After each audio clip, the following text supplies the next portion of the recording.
Assalamualaikum warahmatullahi wabarakatuh.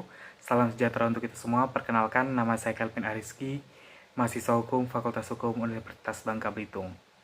Baik, jadi di video kali ini saya akan menjelaskan materi mengenai penelitian ilmiah kelautan berdasarkan UNCLOS 1982 dan juga berdasarkan peraturan perundang-undangan yang ada di Indonesia. Langsung saja kita ke videonya. Baiklah, langsung saja ke penjelasannya. Marine Scientific Research, atau yang lebih dikenal dengan istilah penelitian ilmiah kelautan, dapat diartikan sebagai suatu penyelidikan ilmiah khususnya di kawasan lingkungan laut, yang dilaksanakan dengan suatu cara tertentu demi meningkatkan pengetahuan ilmiah di bidang kelautan yang berguna bagi umat manusia.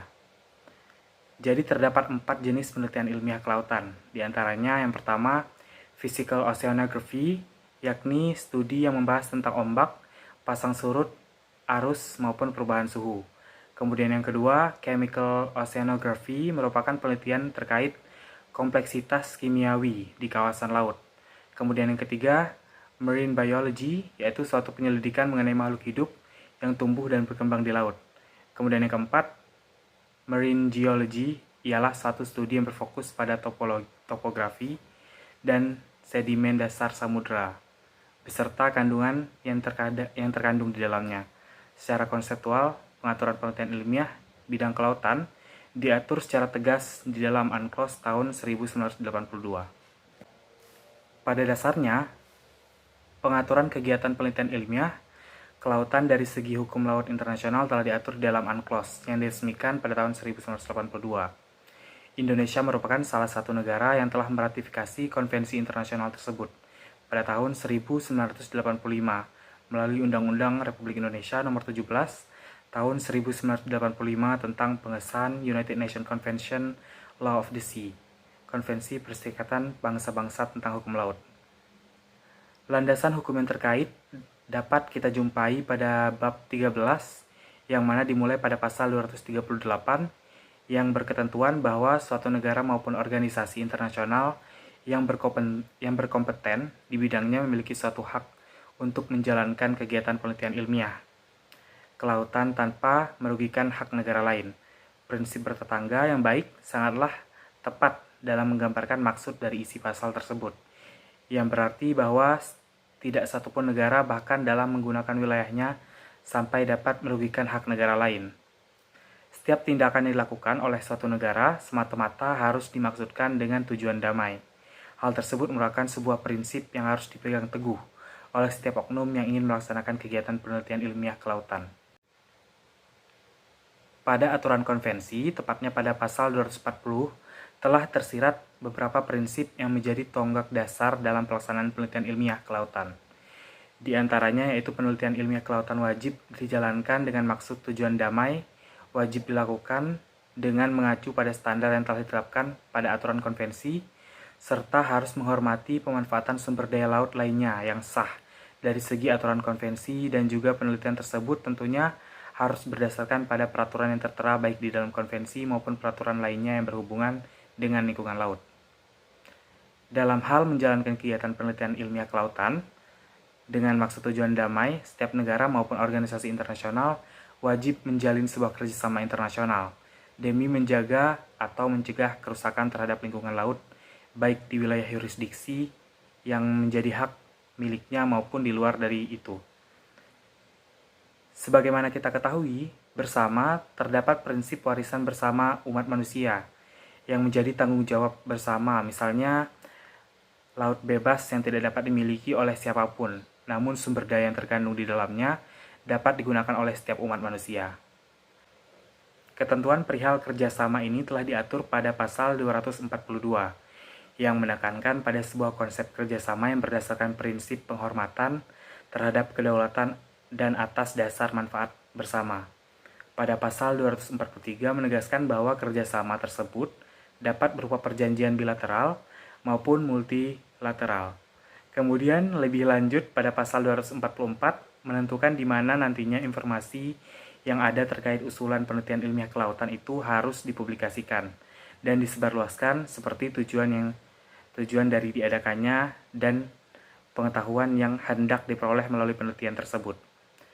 Aspek penting lainnya yang tercantum di dalam UNCLOS tahun 1982 terkait penelitian ilmiah kelautan yaitu mengenai instalasi atau peralatan yang dapat digunakan dalam penelitian tersebut.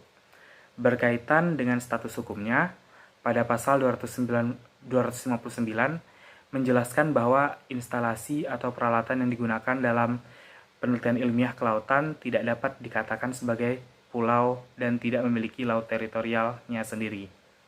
Menyangkut perihal keberadaan instalasi tersebut, secara tegas pada pasal 261 menyatakan bahwa tidak diperkenankan sampai mengganggu aktivitas yang ada terhadap rute pelayaran internasional, mengingat bahwa bila mana merujuk pada pasal 260 tersirat diperbolehkannya menetapkan zona aman di sekitar keberadaan instalasi atau peralatan tersebut dengan jarak maksimum 500 meter.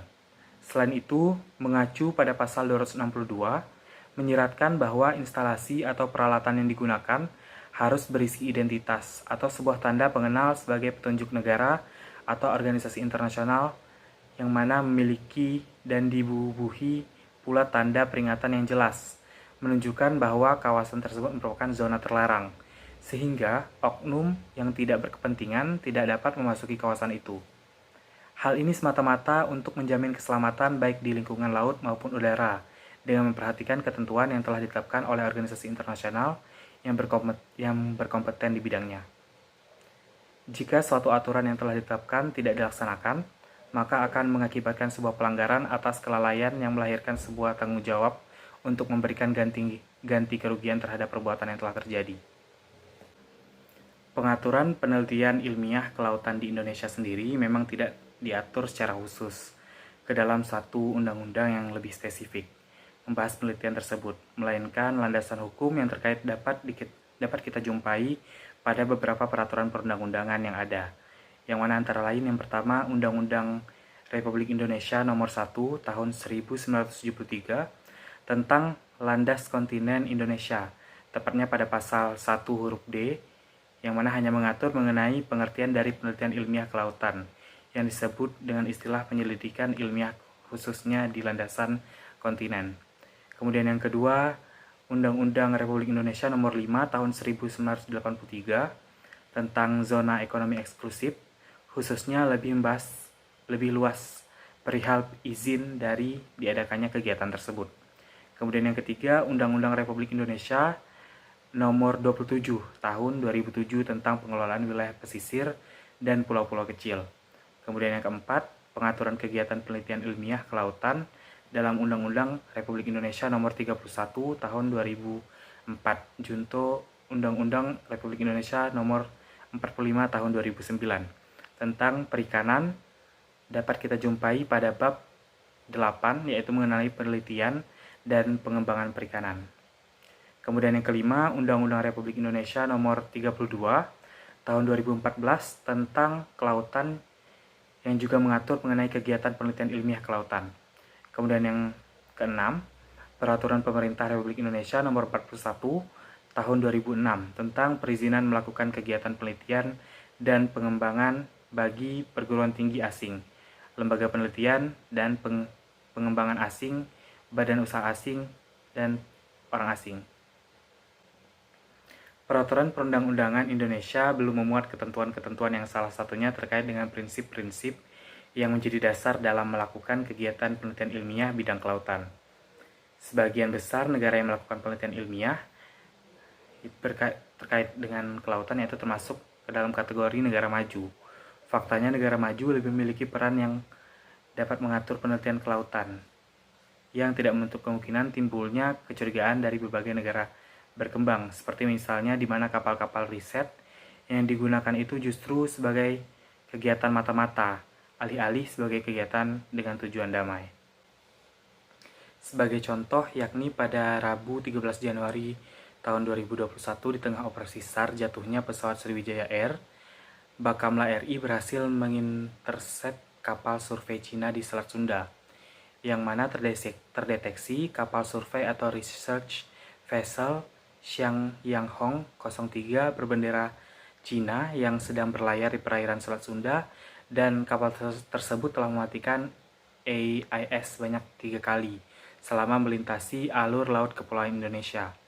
Seperti yang kita ketahui, Automatic Identification System atau AIS adalah sistem tracking kapal otomatis yang memberikan informasi tentang keadaan kapal baik di posisi, waktu, haluan, dan kecepatan untuk kepentingan keselamatan pelayaran.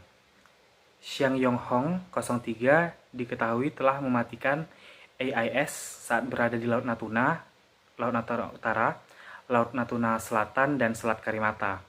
Berdasarkan Peraturan Menteri Perhubungan Nomor PM 7 Tahun 2019 tentang pemasangan dan pengaktifan sistem identifikasi otomatis bagi kapal yang berlayar di wilayah perairan Indonesia tertanggal 20 Februari tahun 2019.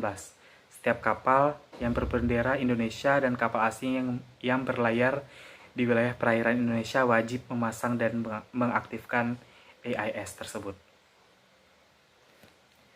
Pada pukul 9.30, KN Pulau Nipah 321 segera bertolak menuju Selat Sunda.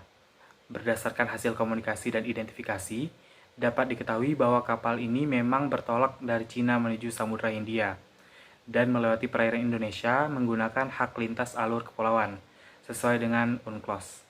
Dari keterangan yang diberikan, penyebab tidak terdeteksinya AIS dalam 3 periode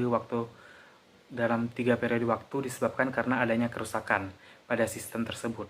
Sesuai Permenhub,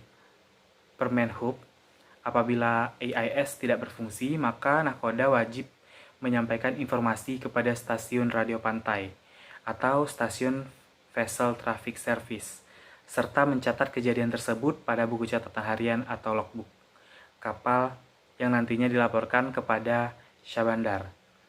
Dalam situasi ini, KN Pulau Nipah 321 tidak dapat melaksanakan dokumentasi dan pemeriksaan lebih lanjut dikarenakan cuaca buruk. KN Pulau Nipah 321 terus membayangi kapal survei Cina hingga keluar dari ZEE Indonesia. Sekitar pukul 21, setelah diamati, kapal sasaran tersebut telah keluar dari zona eksklusif Indonesia. KN Pulau Nipah 321 pun putar arah kembali ke daerah operasi SAR dan Kamis pagi hari sekitar pukul 8 KN Pulau Nipah tiba di daerah SAR dan bergabung kembali dengan tim SAR gabungan pesawat Sriwijaya Air. Peristiwa tersebut tentunya mengundang kecurigaan bahwa kapal-kapal riset yang digunakan itu bisa saja merupakan kapal yang digunakan untuk kegiatan mata-mata. Maka dari itu perlu dicantumkan prinsip-prinsip pada aturan konvensi ke dalam peraturan perundang-undangan yang ada sebagai bentuk kesadaran dalam melindungi dan melestarikan sektor kelautan. Ketentuan lainnya yang belum diatur secara jelas pada peraturan undang-undang Indonesia yakni terkait kerjasama internasional dalam hal meningkatkan pengetahuan ilmiah terkait lingkungan laut.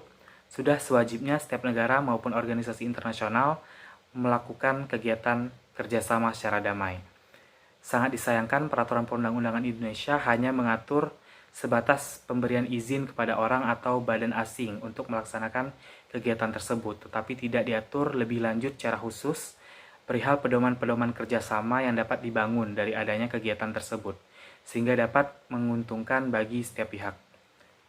Selain ketentuan kerjasama internasional, pada perundang-undangan Indonesia perlu dimuatnya ketentuan mengenai instalasi atau peralatan yang digunakan dalam kegiatan penelitian ilmiah kelautan yang sesuai dengan UNCLOS 1982. Kemudian yang terakhir, yang harus diatur secara tegas dalam peraturan perundang-undangan Indonesia adalah berkenaan dengan ketentuan sanksi yang dapat diberikan bagi oknum yang melanggar aturan dalam menjalankan kegiatan penelitian ilmiah kelautan.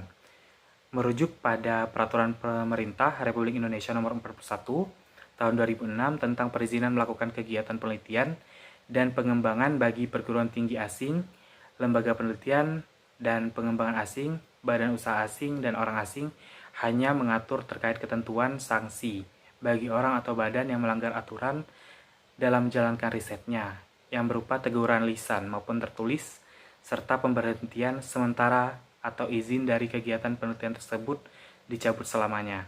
Seharusnya pemerintah Indonesia dapat menerapkan aturan yang lebih daripada itu, misalnya misalnya membayar ganti kerugian seperti yang tercantum pada aturan konvensi, mengingat bahwa setiap negara bertanggung jawab untuk kewajiban dalam menjalankan amanah yang sesuai dengan ketentuan hukum internasional terkait perlindungan dan pelestarian lingkungan. Baiklah, itulah dia penjelasan mengenai materi penelitian ilmiah kelautan atau Marine Scientific Research berdasarkan UNCLOS 1982 dan berdasarkan peraturan perundang-undangan yang ada di Indonesia. Baik, sekian dari saya Calvin Ariski. Terima kasih. Wassalamualaikum warahmatullahi wabarakatuh.